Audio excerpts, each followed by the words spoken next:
स्थित CRS high school परिसर में वंदे मातरम संगीतर 150तम वार्षिक उत्सव पालित हो जाइए। तहसीलदार जयद्रथ आचार्य, अध्यक्षा अवंती दास, बीओ सूर्यशिखा महांती, युवनेता सीताकांत नायक, अमूल्य सेनापति प्रमुख अतिथि थे। यह अवसर में वंदे मातरम और देशीय संगीतर समूह गान करा गीतर रचयिता बंकिम चंद्र चटर्जी स्मृति चारण करते उपस्थित अतिथिवृंद। यह संगीत पर स्वाधीनता संग्राम तीव्रतर होता। यह संगीतर गुरुत्व, महत्व और आवश्यकता संपर्क में आलोचना होती। राज्य सरकार को यह एक अभिनव प्रयास अटे, जहाँकि प्रति ब्लॉक स्कूल स्तर में पिलामानंकु यह गीत गाइबार सुजोग मिले।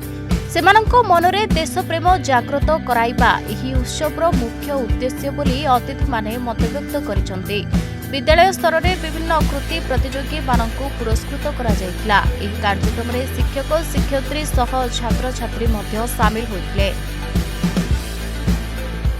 150 वर्ष पर आवश्यक पड़ला वर्तमान भारत वर्ष में जेतिकी युवक अच्छा आजिर युवक आजिर पिला मानंकु देश मातृका प्रति जो भक्तिभाव बढ़ाइवाई, देश मातृका प्रति निजर कर्तव्यटा बढ़ाइवाई सरकार ये गोटे प्रयास।